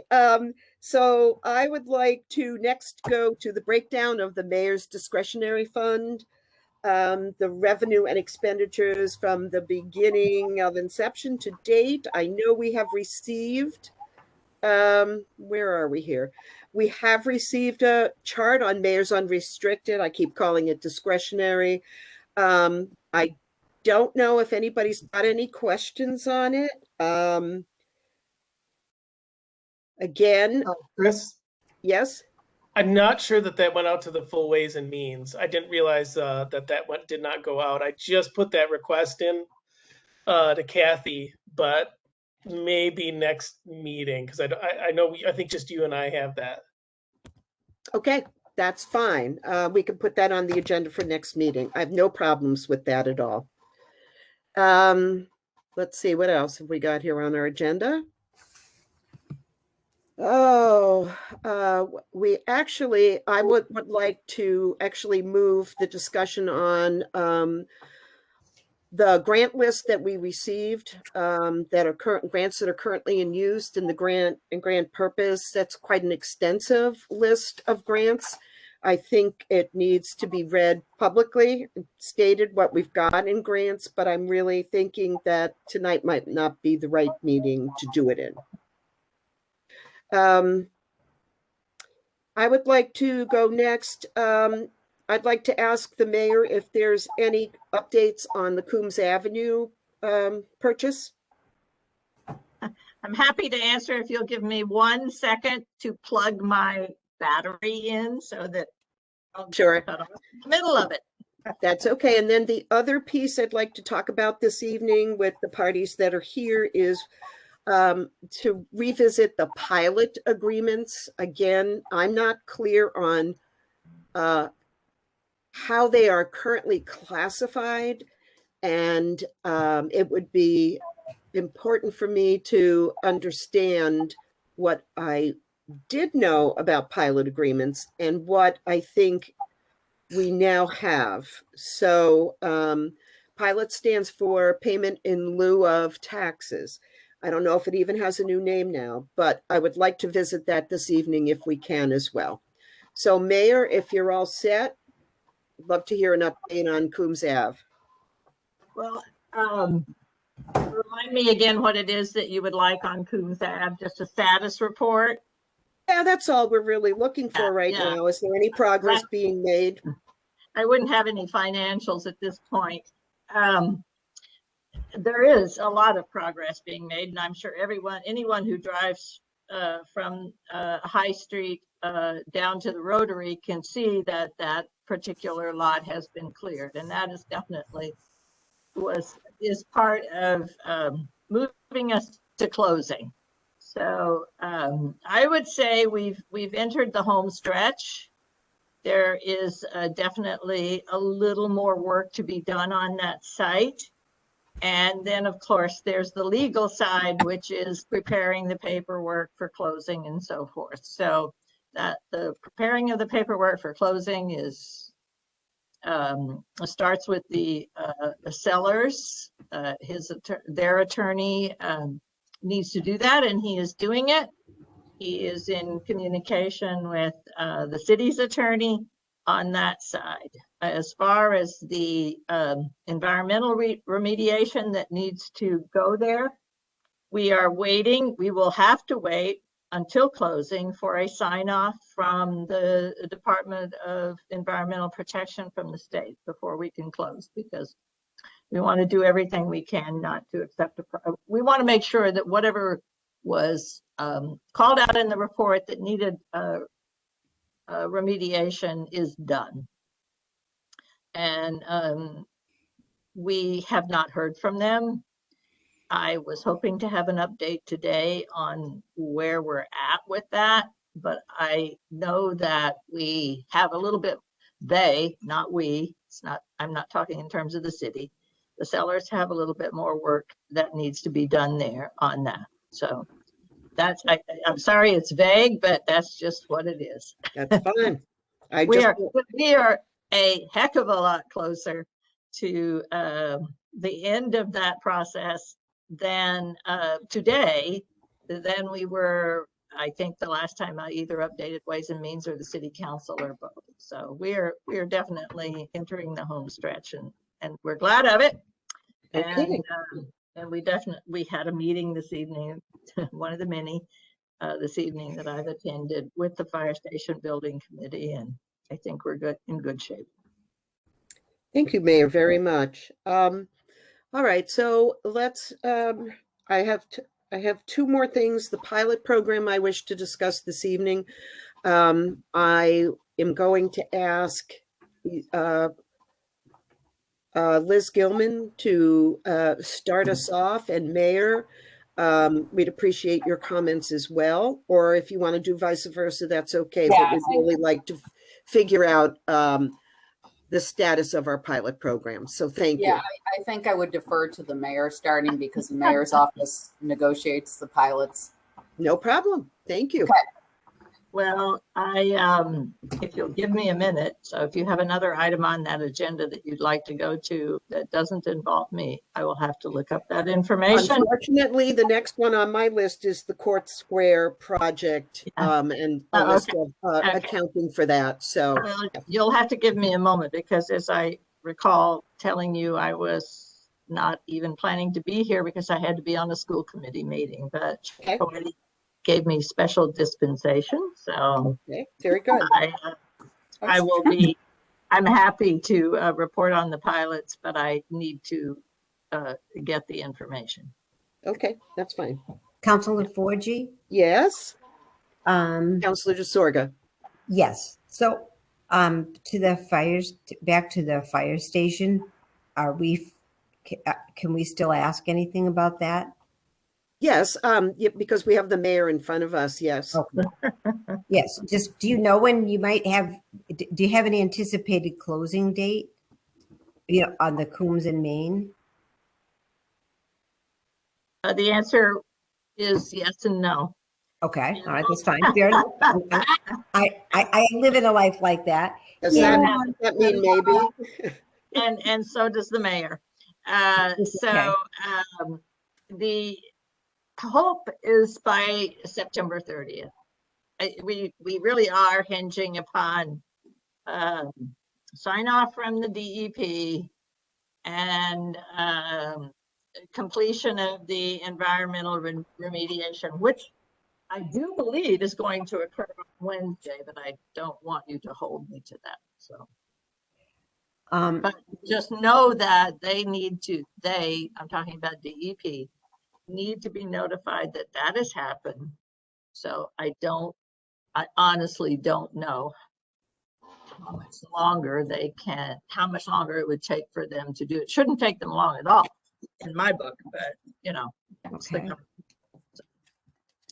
My other question, and maybe we'll be getting this from Councilor Jarvis, but I wasn't at that meeting.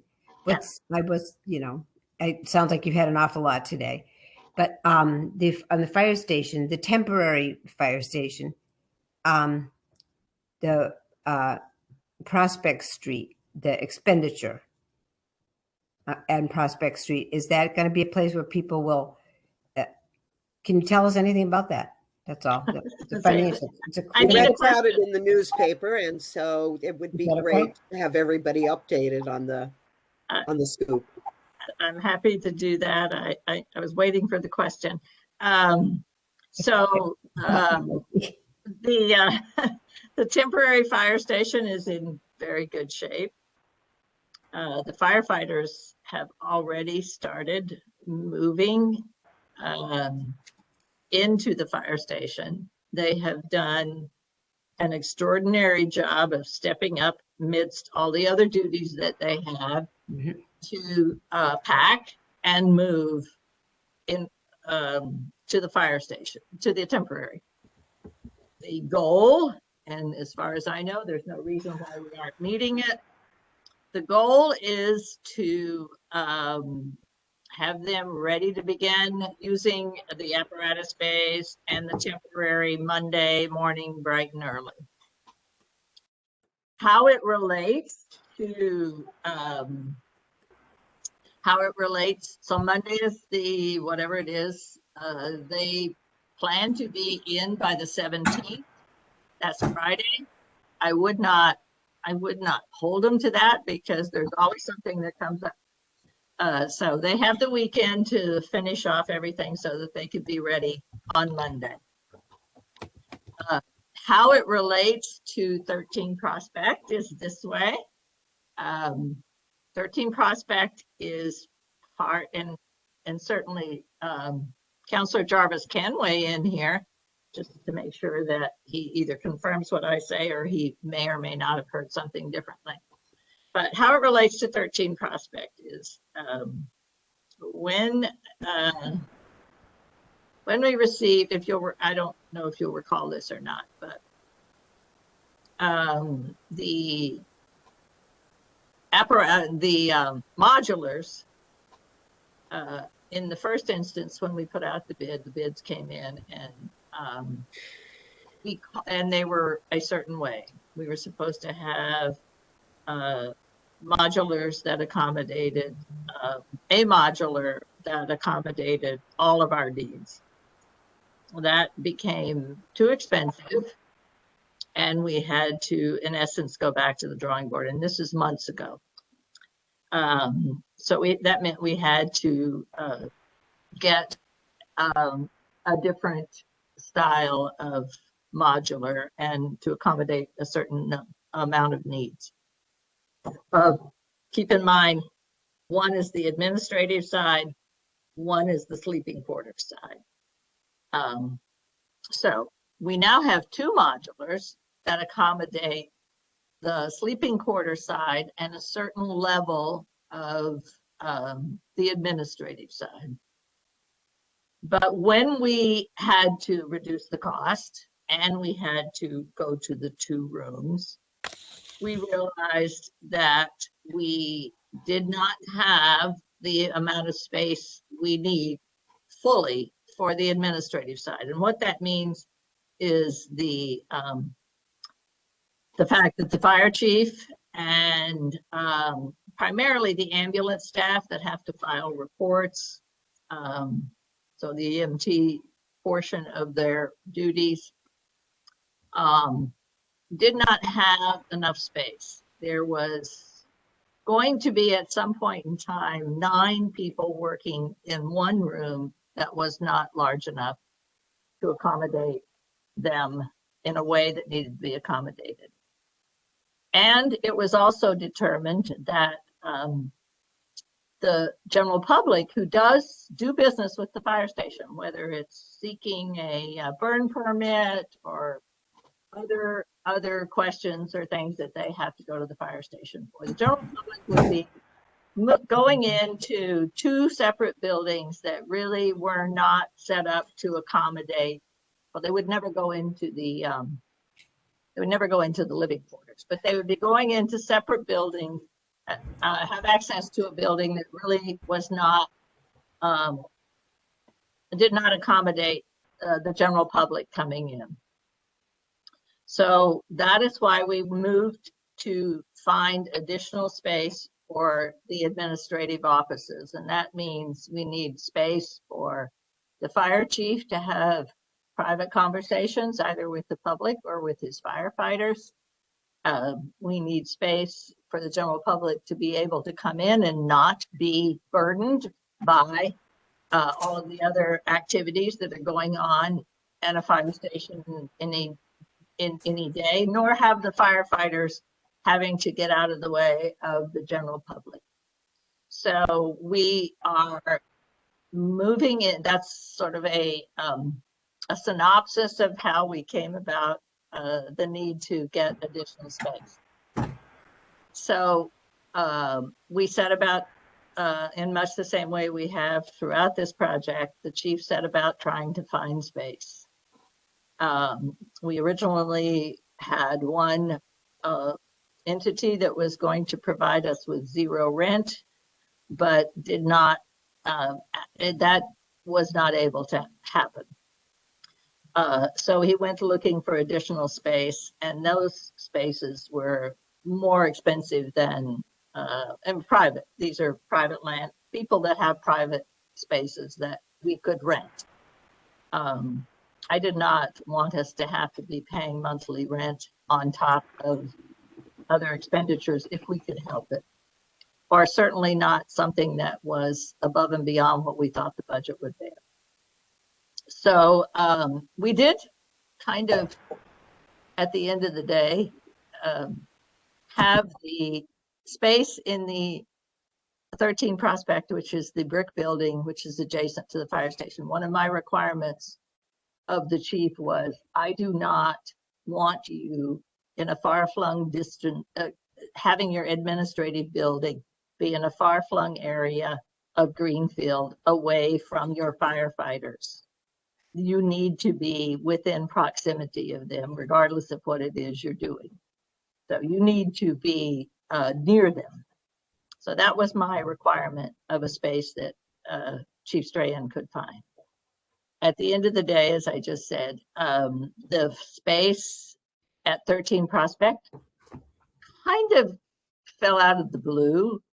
That's a vague answer, but we were approached by an individual at 13 Prospect.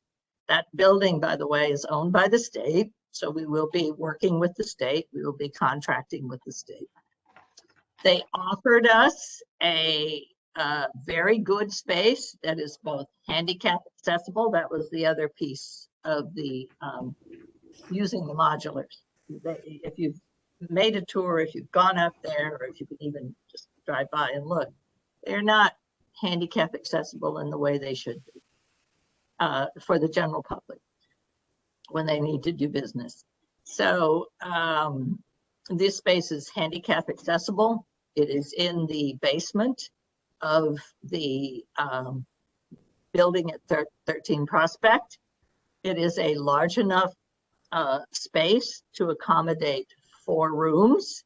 So 4 individual rooms where the firefighters can do their business. And the chief can also have his office and have privacy, and the administrative assistant can have her office. And it's accessible by an elevator. And the agreement with the state is that they will give it to us for 0 rent on a monthly basis for a year, with the opportunity to renew, which they say does not, in their intentions, that is not going to be a problem to renew it. So but the space needs some renovations. So we have put forward tonight a motion to the permanent, so the full committee. It was recommended by the temporary building subcommittee at their last meeting that we go forward with the operation with the state at 13 Prospect Street. So we will be investing $24,000 to do the $24,500 to do the renovations to that space. And in return for that, we will pay no rent, but we will be able to accommodate all of the needs of the firefighters and the chief and the general public in those spaces. And I think that is a great relief to our firefighters. It will be a lot easier for them to function if we have those spaces separate. It's temporary, and I think it's probably the best possible solution that we could come up with. And so that said, if I may bring it right back around to when will all of the firefighters be into the building? As you know, they will need, the chief will need to now be able to plan when he can be out of the fire station so that the library can begin to take over that property. And he will have until the 22nd to make that happen. So. Okay, thank you, Mayor, for that update. We appreciate that. Councilor Jarvis. Yeah, just real quick.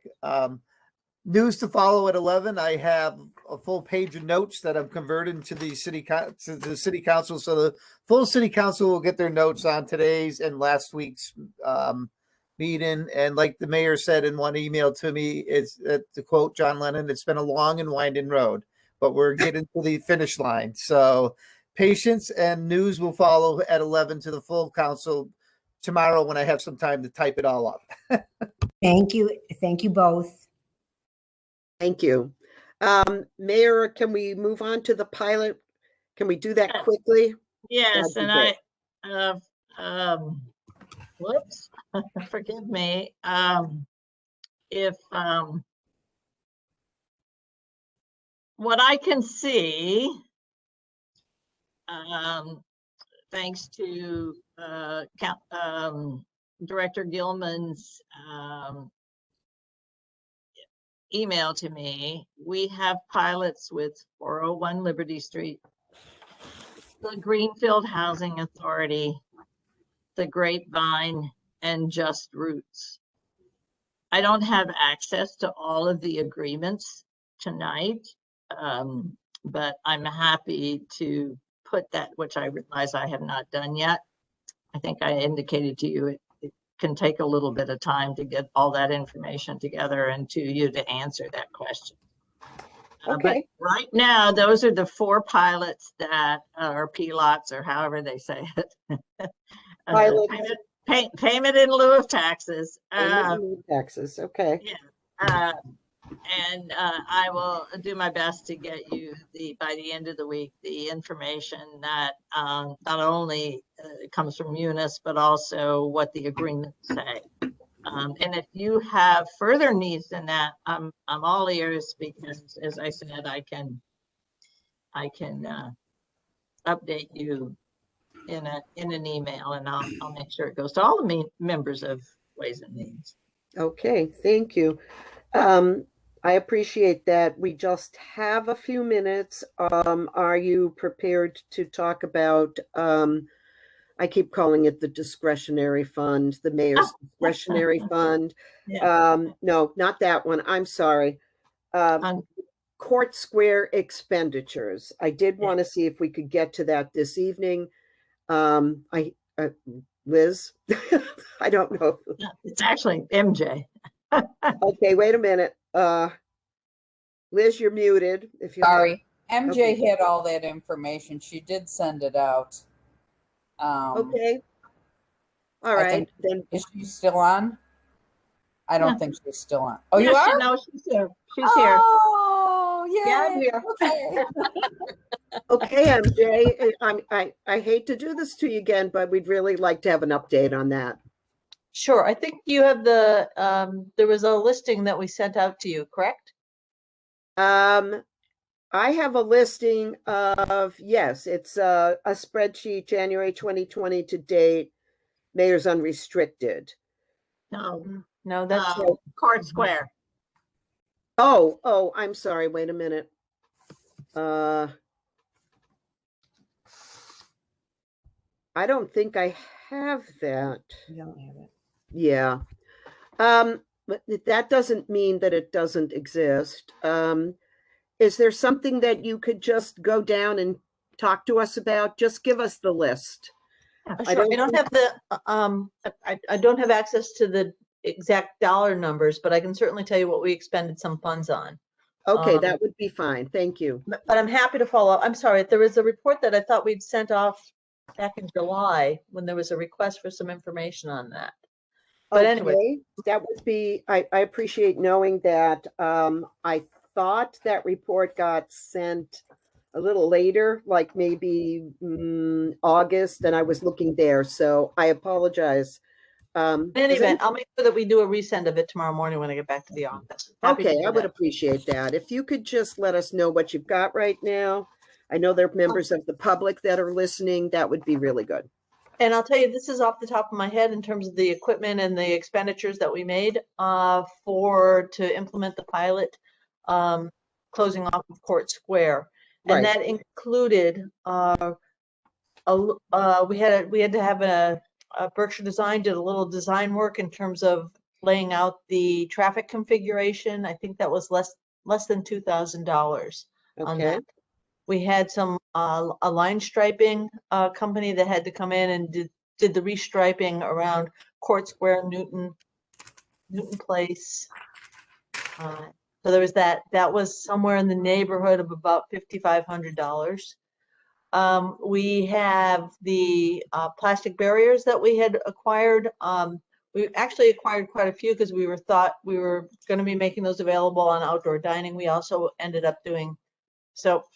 We ended up using maybe about 6 or 7 are there permanently, really around the stop sign area, down where Bank Row hits Court Plaza and Newton Place.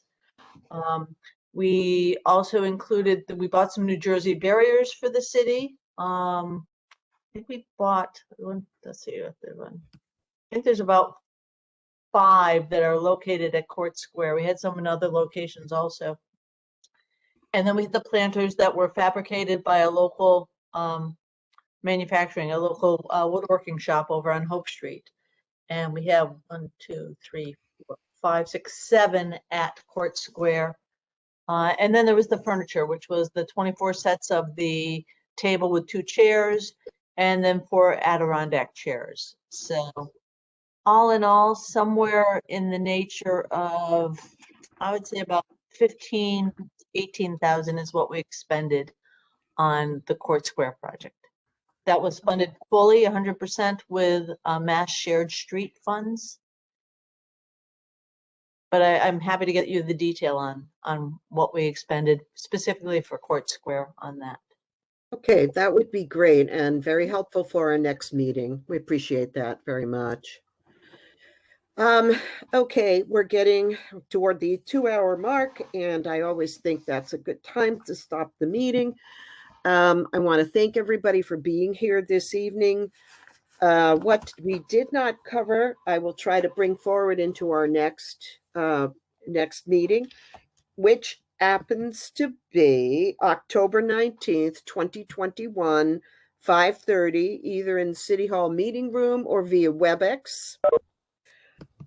If you want any other types or kinds of discussion on items that pertain to our responsibilities, please send an email to Tammy, Kathy, CC me, and we'll see what we can do to get it on the Ways and Means agenda for October.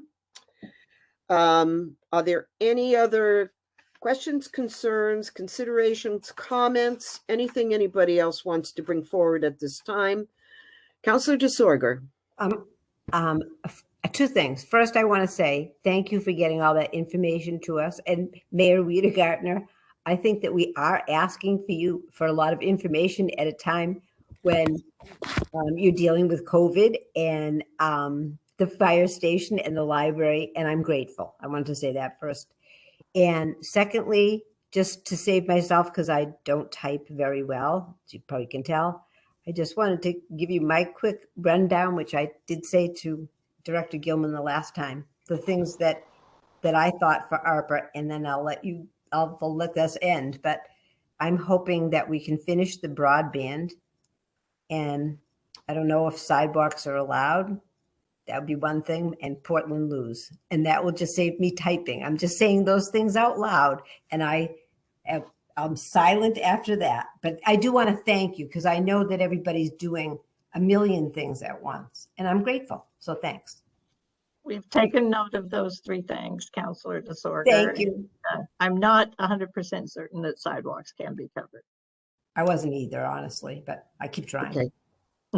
Okay, and we will be forwarding the comments and everything else that we hear at our meeting to the mayor's office, so that there'll be a written record of people who have spoken to us on the record. Appreciate that. Okay, so having said that, I'll take a motion to adjourn. So I think Councilor Mayo has a question. What does Mayo have Councilor Mayo? Yes. You have a question? This question actually came in from a constituent at late notice. So she asked me to read this, and he basically said, sorry to logged in late, but can some ARPA funds be allocated to towards digital speed signs? Okay, we will note that in our minutes. Thank you for conveying that to us, Councilor Mayo. We appreciate that. We'll start again. Motion to adjourn. Move to adjourn. Yeah, so moved. Second. All in favor? Aye. Aye. Any opposed? Abstentions? No? Thank you. Thank you all very much. Once again, you're a great committee. I really appreciate your efforts on behalf of the city. Thank you so much. We'll see you again next month or our council meeting, whichever comes first. Thank All you. right. Take care. Have a good night. Bye. Good night. Meeting adjourned 7:30.